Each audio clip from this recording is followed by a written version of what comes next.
शंभू शरणम गच्छामी जयनाथ Gomukh to Ghaziabad 515 kilometre की मेरी पैदल यात्रा भोलेनाथ के साथ में आपका स्वागत है। पिछली वीडियो में आपने देखा माँ भगवती गंगा का उद्गम स्थान गौमुख, जहाँ से वह प्रकट हुई थी। यात्रा को आप निःशुल्क कैसे कर सकते हैं, कहाँ ठहर सकते हैं, कहाँ रह सकते हैं। अगर आपके पास पैसे का अभाव है तो ये यात्रा आप निःशुल्क भी कर सकते हैं। सुंदर गांव धराली, हरसिल, और इस वीडियो में आप देखेंगे बादलों के ऊपर का नज़ारा कितना सुंदर लगता है। बादलों के ऊपर चलना, सुंदर जंगल, कमांद का रास्ता, धौलधार व थानदार के पहाड़ की चढ़ाई, बहुत ही सुंदर रास्ता है ये जंगल के बीच का, और एक बहुत ही प्राचीन सुंदर रास्ता रहस्यों से भरा हुआ। इस वीडियो को अंत तक जरूर देखिएगा, आपको बहुत आनंद आएगा। हर हर महादेव, हर हर महादेव। तो सुबह के बज रहे हैं 5:10 और आज है यात्रा का छठा दिन। वो छठा है, पांचवा है। 14, 15, 16, 17, 18, पांचवा दिन यात्रा का है, पांचवा दिन। और ये देखिए,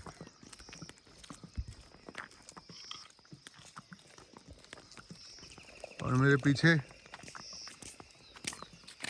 संदीप भोले और दीपक भोले। सुबह के हो रहे हैं ऑलमोस्ट 6:39 और मेरे साथ है संदीप भोले, दीपक भोले, लव भोले और अनुज भोले। और आज पूरी कोशिश रहेगी कि हम ज़्यादा से ज़्यादा कवर करें। ऑलमोस्ट 48 to 50 किलोमीटर का टारगेट है। वो शंकर भगवान की जय। तो ये है हम एक शॉर्ट रास्ते पे, और मैं आपको वैली का नज़ारा दिखाता हूँ। ये है संदीप भोले और ये वैली देखिए, कितना सुंदर रास्ता, छोटे छोटे बुग्याल बने हुए हैं। इतनी सुंदर वैली है और हम पहाड़ी जंगलों के रास्ते से होते हुए जा रहे हैं। सुंदर रास्ता, सुंदर बुग्याल, और रास्ते में सुंदरता के साथ साथ चढ़ाई होने के कारण सांस फूल रही है। तो 1 से 1.5 घंटे की चढ़ाई के बाद हम पहले टॉप पर पहुंच गए हैं, जयनाथ, जिसका नाम है धौलधार, जनपद टिहरी गढ़वाल। तो अगर मैं आपको दिखा पा रहा हूँ तो वह घर जहाँ से हमने अपनी यात्रा शुरू की थी, चलिए जूम करके दिखाता हूँ। पर यह रास्ता इतना खूबसूरत था, बड़ी छोटी छोटी पगडंडियों का रास्ता, बहुत पुराने पुराने घर थे इस रास्ते पर। और आप वैली देखिए, पर इस रास्ते को आप तब चुनें जब आपकी एंड्योरेंस लेवल और स्टैमिना अच्छा हो, क्योंकि रास्ते में कुछ भी खाने के लिए नहीं है, पीने के लिए नहीं है।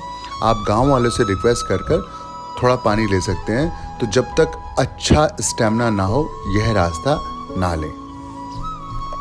बहुत ही सुंदर रास्ता है, प्राचीन है, पुराना है। और मैं फिर आपसे कह रहा हूँ कि इस रास्ते को आप तब चुनें जब एक बहुत अच्छा स्टैमिना आपका हो, क्योंकि इस रास्ते में कुछ भी खाने के लिए नहीं है, सिर्फ डेंस फॉरेस्ट है, गांव है, बट बहुत ही सुंदर है। माँ प्रकृति की गोद में, क्योंकि उस समय वीडियो नहीं बना सकता था क्योंकि चढ़ाई पे थे, हम ट्रैक कर रहे थे ऊपर। तो मैंने कहा जब ऊपर पहुँचूँगा तब ये नज़ारे दिखाऊंगा आपको। हर हर। तो देखिए, हम आए हैं धौलधार से और अब हम कहाँ जा रहे हैं? अब हम जा रहे हैं थानेदार राड़कट से सीधा मंसूरी टॉप। मंसूरी टॉप। अब एक व्यू देखिए यहाँ का, मतलब मुझे बिल्कुल ऐसा लग रहा है कि ये हम कहीं विदेश में खड़े हैं। देखिए, ये सिर्फ पाइन ट्री हैं और शुद्ध से शुद्ध ऑक्सीजन है इस वक्त यहाँ पे। थोड़ी सी ट्रैकिंग है और अच्छे लेवल की फिटनेस ना हो तो ये ट्रैक ना कीजिएगा, क्योंकि रास्ते में ना रुकने की कोई व्यवस्था है। हाँ, कहीं कहीं पे पानी जलपान हो सकता है, बट 4 से 5-6 किलोमीटर पे चलने के बाद, और यहाँ पर इतनी शुद्ध ऑक्सीजन है और इतना आनंद है। एक बार सिंधी बोले, इतना सुंदर व्यू है। देखिए, मुझे ये दोनों छोटे भाई मेरे दीपक और संदीप भटवाड़ी से मिले थे। मैं इनको जानता नहीं था, रास्ते में ही मुलाकात हुई है। यकीन मानिए, दीपक ने तो अपने छोटे भाई होने का पूरा कर्तव्य निभाया और रास्ते को जितना सुगमता पूर्वक और सरलता पूर्वक वो करा सकते थे उन्होंने करवाया। बहुत बहुत धन्यवाद दीपक और संदीप, आप दोनों का। सिर्फ 1 सेकंड के लिए व्यू देखिए, कितना सुंदर व्यू है।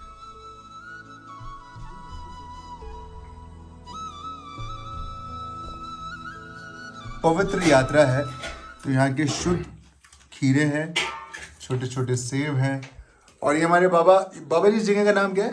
कैंथोगी। कैंथोगी। तो ये ऐसे छोटे से सेटअप्स हैं और बाहर हमारी कावड़ झूल रही है, विश्राम कर रही है। कुछ देर यहाँ पे विश्राम करेंगे, फिर आगे बढ़ेंगे। हर हर महादेव।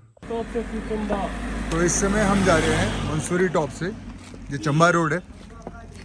और ये देखिए आसपास का सुंदर नज़ारा, एक तरह की ना मिस्ट हो गई है। फाइनली दोनों चढ़ाई चढ़ने के बाद हम पहुंच गए हैं मंसूरी टॉप। और चंबा यहाँ से रहते हैं 12 किलोमीटर। और शाम के बज रहे हैं 4:30। और देखिए सुंदर नज़ारा। तो अब ये खूबसूरती देखिए, यहाँ पे धूप है और यहाँ देखिए यहाँ का मौसम। और देखिए यहाँ का मौसम ऐसा है, और जैसे आप नीचे देख रहे हैं वो एकदम चेंज हो गया है। ये देखिए बादल, और ये दोनों मेरे दीपक भोले और सारे। हर हर महादेव।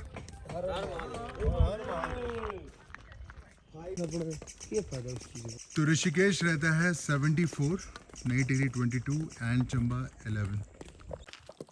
तो ये है चंबा का रास्ता। चंबा यहाँ से रहते हैं 4 किलोमीटर। तो ना मेरे आगे कोई शिव भक्त है और ना पीछे, पर महादेव का साथ है। हर हर महादेव। तो शाम के बज रहे हैं 7:40 और हरिद्वार रहते हैं 92 एंड ऋषिकेश 65। के साथ हैं इस समय लवदीप भोला, हरियाणा से। लवदीप, ये देखिए बच्चा है, अभी 21 साल का है। जब इसकी उम्र के बच्चे मस्ती कर रहे होते हैं, पर इसने भक्ति पथ चुना। और ये रास्ता ऐसे घूम के जा रहा है यहाँ पर। इसको कहते हैं फकोट की चढ़ाई। ये और ये बहुत टफ है, मैं छोटा करके दिखाता हूँ आपको। और ये रास्ता ऐसे घूम के पूरा ऊंचाई पे पहाड़ को चढ़ना है।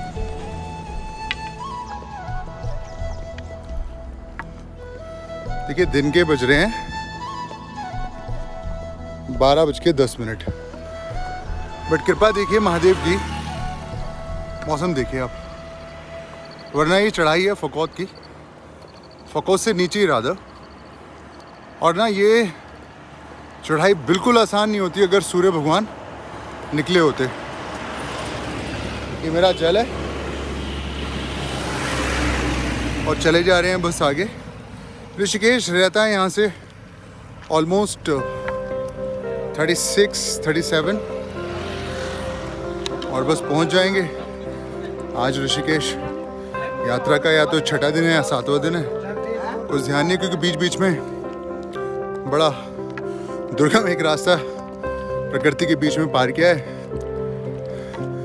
और कल रात की कुछ बहुत ज़्यादा अच्छे एक्सपीरियंस नहीं रहे हैं। हम नागनी नाम के एक गांव में फंस गए थे फॉरेस्ट में, और बट अब सब ठीक है, क्योंकि विदित रहे अपना हाथ महादेव के हाथ में सौंप दें, वहीं पर कल्याण है। ये देखिए कितना सुंदर नज़ारा, कितनी मिस्ट है। सोचिए दिन में 12 बजे ऐसा नज़ारा। हर हर महादेव, घर घर महादेव। तो शाम के बज रहे हैं 7:40 और हरिद्वार रहते हैं 92 एंड ऋषिकेश 65।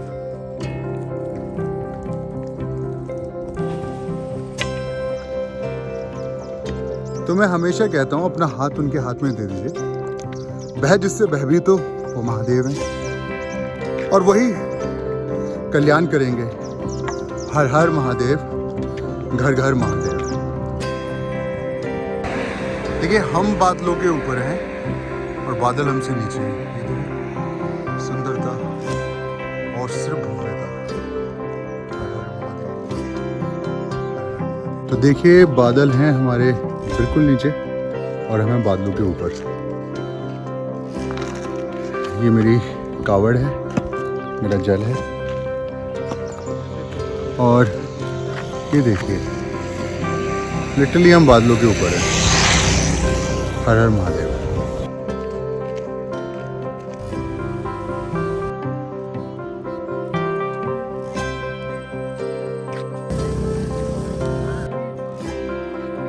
हर हर महादेव। तो पथ प्रदर्शक संदीप भोले और दीपक भोले, साथ आदेश कौशिक छपरोली, बड़े भोले। 65 साल की उम्र है और जज्बा देखिए, ये इनके सुपुत्र है।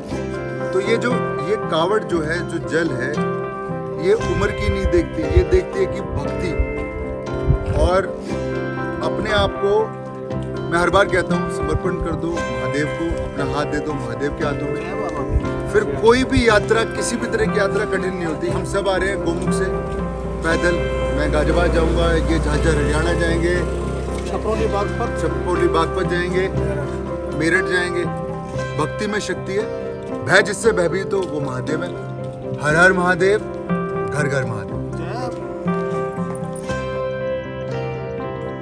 हरिद्वार अब सिर्फ 55 किलोमीटर। हर हर महादेव।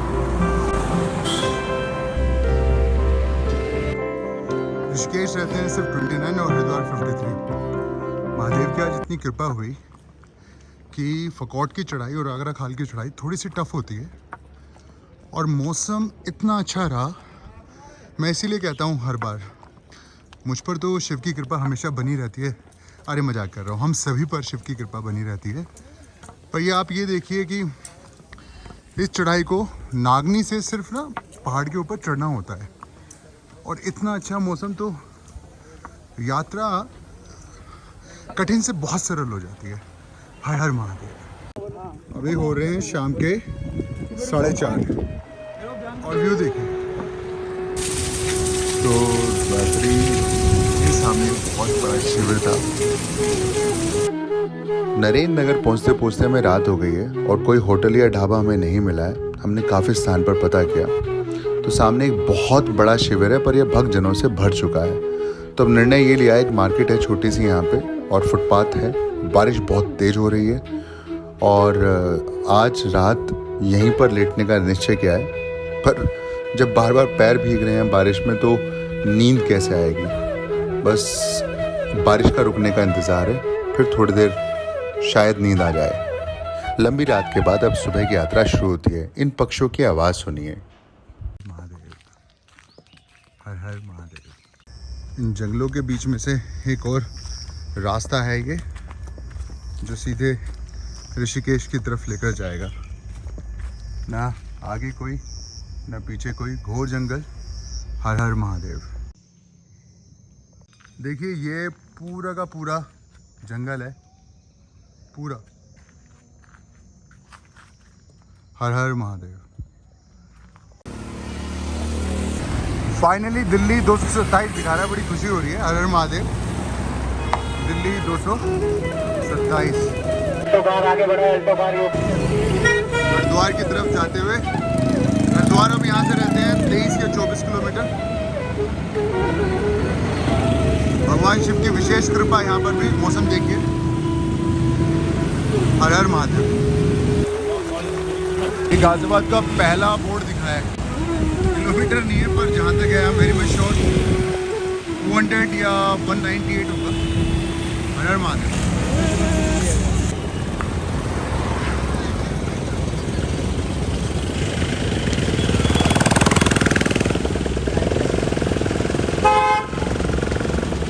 हरिद्वार की तरफ बढ़ते हुए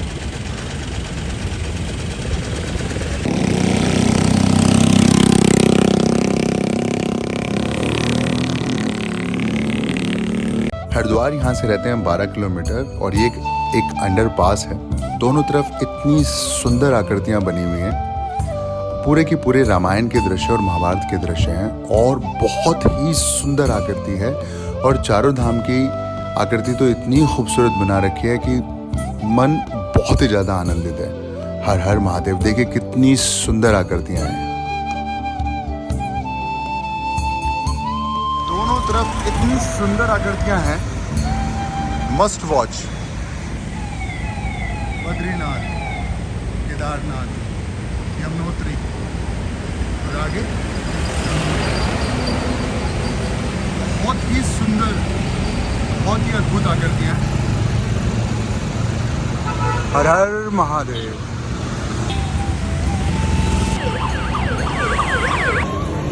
फाइनली हरिद्वार में आ गए हैं। और दीपक बोले हम वो कौन से रास्ते से आए थे? पहले क्या था? भीमकोटा से फिर हमने इधर आके भोजन किया और अभी बड़ी खूबसूरत सी मार्केट में इन लोगों को शंख लेना है और रुद्राक्ष की माला लेनी है। तो एक बड़ी प्रसिद्ध दुकान है, वहाँ से लेने नंबर 60 है। और ये मेरे साथ है, क्या नाम है आपका? सोनू कुमार जी के शंख कितना अच्छा बजाते हैं, बजाइए शो में।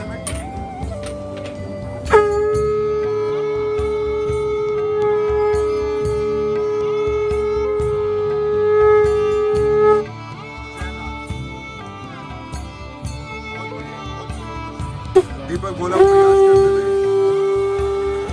Very good. और एक बार और। Nice try, very good. ये रात्रि का दृश्य है। ऑलमोस्ट इस समय हो रहे हैं 10:30 और श्रद्धालुओं और भक्तों की भीड़ किसी ने अभी प्रवाहित किया है पूजा करके। हर हर महादेव। चारों तरफ सिर्फ भीड़ ही भीड़।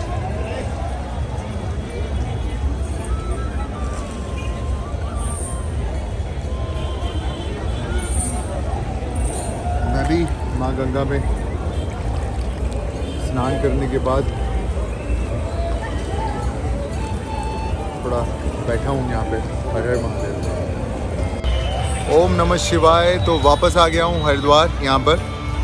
तो अभी बीच की यात्रा हो गई है और यहाँ से निकल जाएंगे कल आगे गाज़ियाबाद के लिए। और मैं भी यहाँ पर माँ के स्नान करने के बाद मेरा मन नहीं भरा तो बैठा हूँ माँ की गोद में। और बड़ा अच्छा लगता है जब भी मैं यहाँ पर आता हूँ माँ के पास, बड़ी खुशी होती है मुझे। और जैसा मैंने पहले ही बताया कि साक्षात शिव की जटाओं से निकली हैं तो मन में और भाव उत्पन्न होते हैं। माँ से प्रेम, माँ से वात्सल्य और बढ़ जाता है। यहाँ पर शायद कोई मिस्टर दीपक हो गए हैं तो उनके बारे में अनाउंसमेंट हो रही है। तो चलिए अब मैं भी जाता हूँ विश्राम करने। कल का सुबह उठेंगे जल्दी 3:30-4 बजे यात्रा के लिए। भगवान शिव, माँ शक्ति सब पर अपनी कृपा बना के रखें। हर हर महादेव।